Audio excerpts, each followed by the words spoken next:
Abigail says he's dying, Dutch. We'll have to stop someplace. Okay, Arthur's out looking. I sent him up ahead. If we don't stop soon, we'll all be dying. This weather, it's May. I'm just hoping the law got as lost as we did. There. Arthur! Any luck? I found a place where we can get some shelter. Let Davy rest while he... You know. An old mining town. Abandoned. It ain't far. Come on. Come on! Yeah!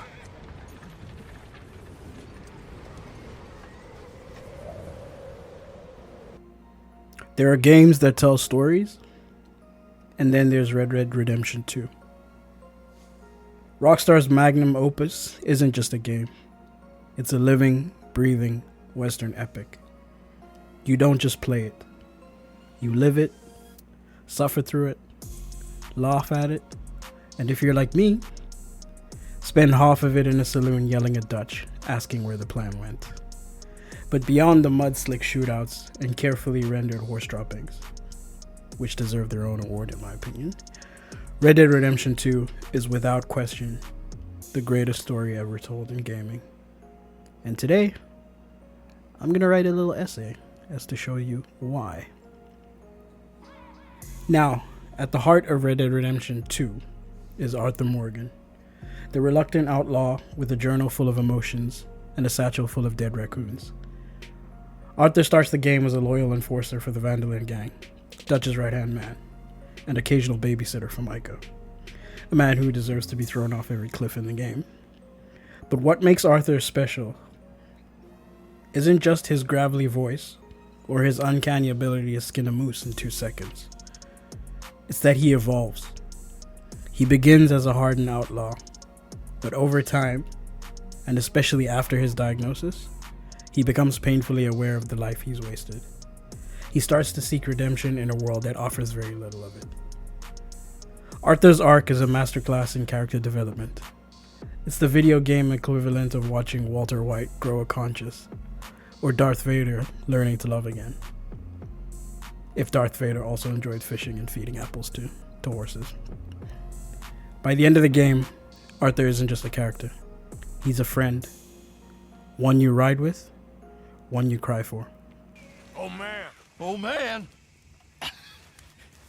You show some respect. I was respected once.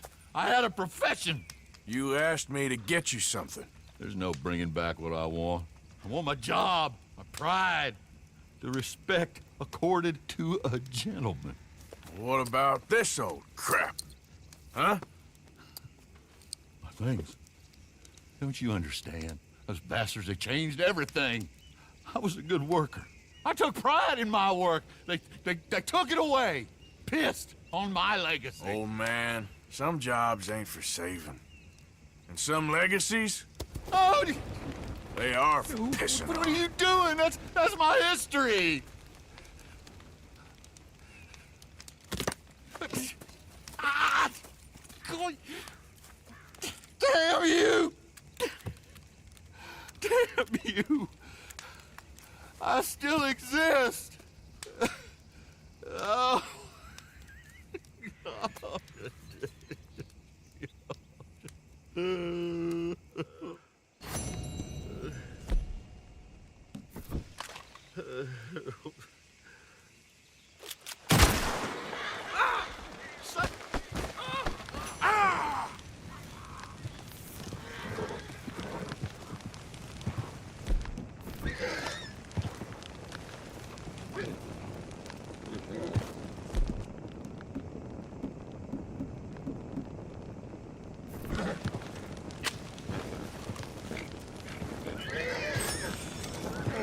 Now, you can't talk about the story without mentioning the gang.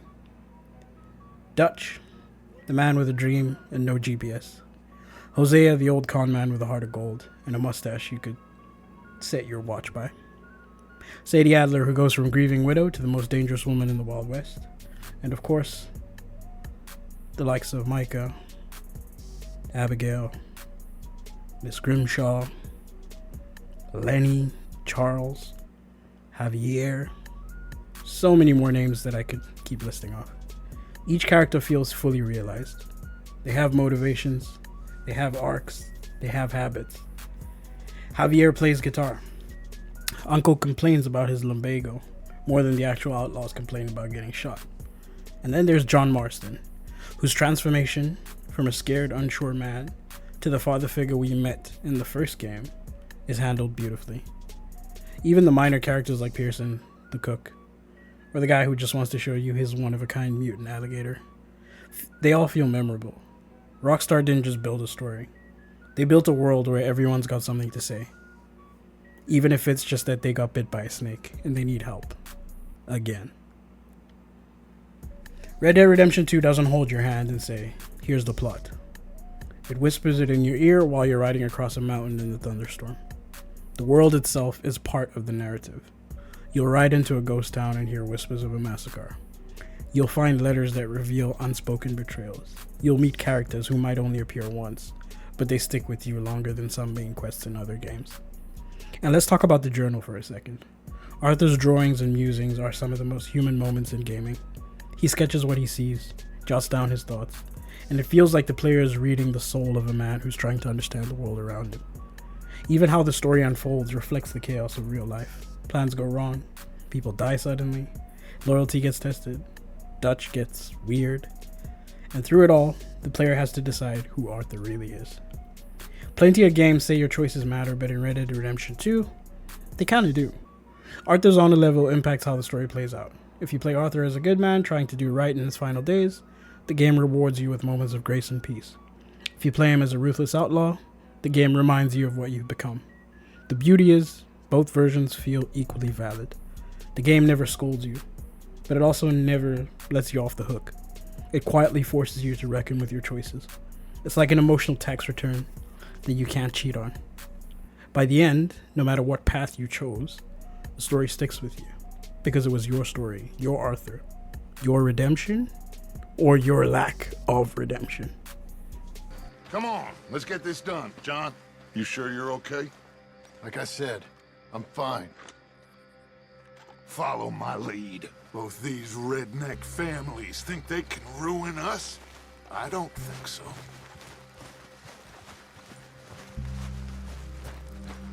There they are. Who steals a goddamn boy? I'm gonna let fly at those sons of bitches! John, I need you to stay calm.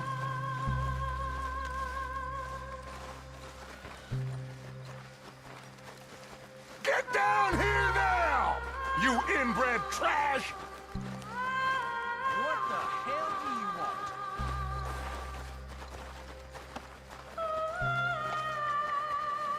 want? Easy, John.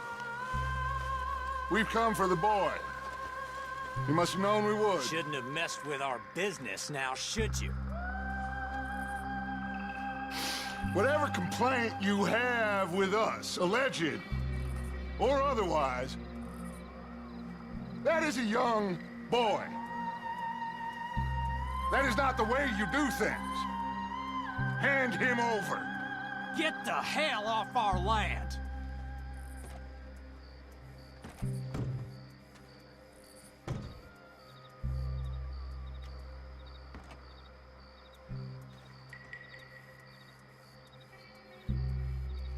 If you ain't gonna be civilized about this...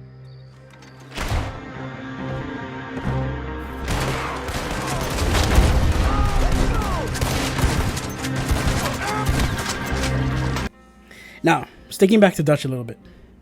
For me, Dutch is one of the best written villains in gaming, because he's not really a villain. And I've said this before in a previous essay that I wrote on Dutch.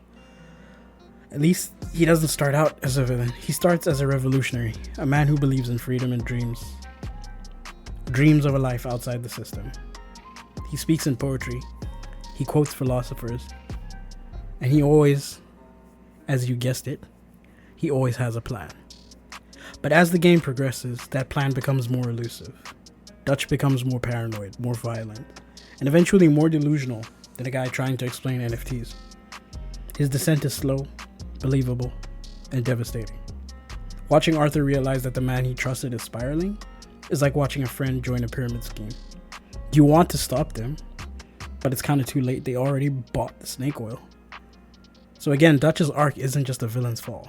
It's the decay of a dream. The game takes its time. And again, in another essay that I did regarding the slow pace of Red Dead Redemption, it has also gotten its criticisms because people joke that Arthur walks slower than molasses uphill. But again, that deliberate pacing is what makes the story work. You feel the tension build between gang members. You feel the weight of Arthur's choices. And when things explode, when the gang finally splinters, when betrayals are revealed, everything hits so much harder. It's not a roller coaster, it's a slow burn. A novel in a video game form, if you were. And when it hits its final act, it grabs you by the heart and doesn't let go.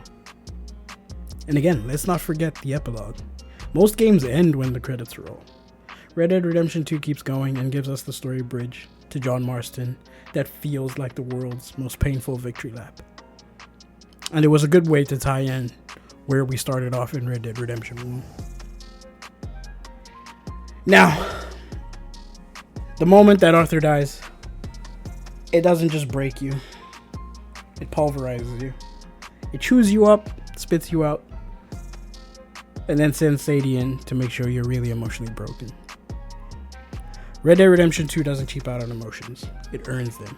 Through quiet conversations, through the slow loss of camaraderie, through Arthur's reckoning with who he is, and the game hits you with moments of guilt, sorrow, and sometimes quiet joy. And it leaves you changed.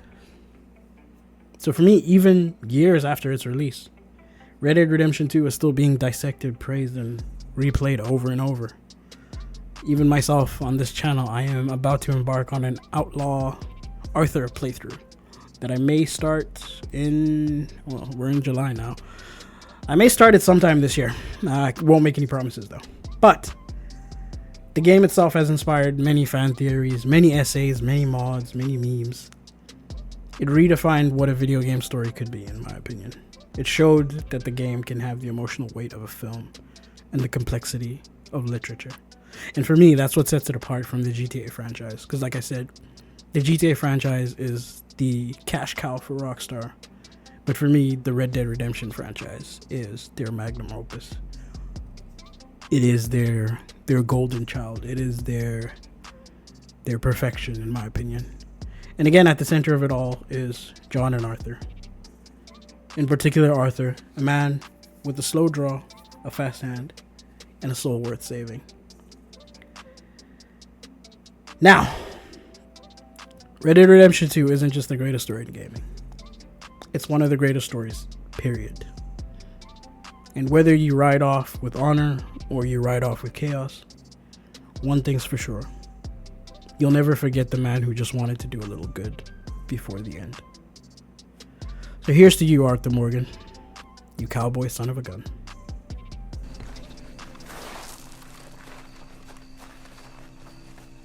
Excuse me, sir. We have an appointment to see Mr. Bronte. Who are you?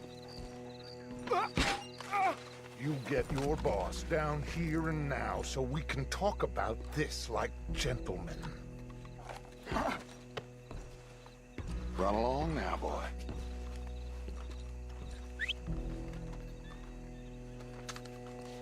Was that the special Dutch charm I heard so much about? Relax. I got this.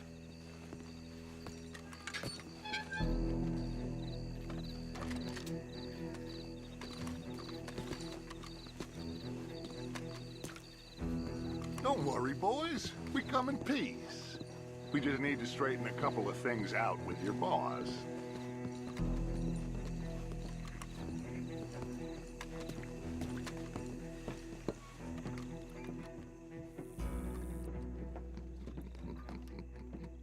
Dentro.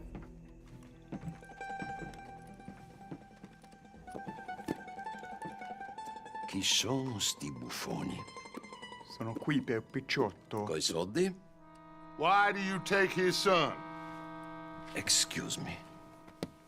I said, why did you take his son? We ain't got no problems with you, sir. Nor you with us. But if you want to start one, there's going to be a lot of folks dead in this room before it's done.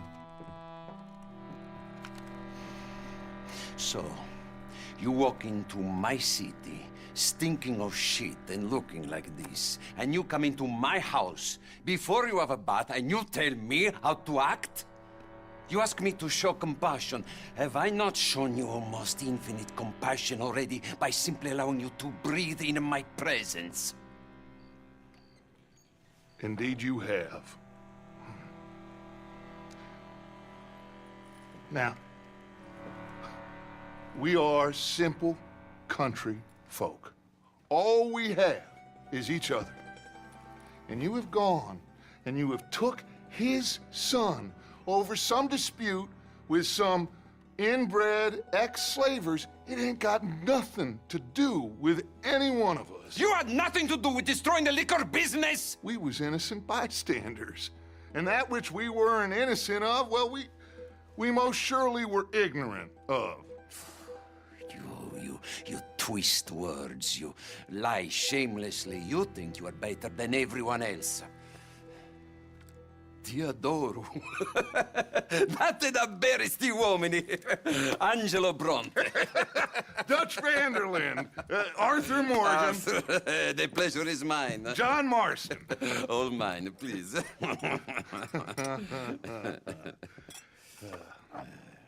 So, can my friend have his son? Of course, of course.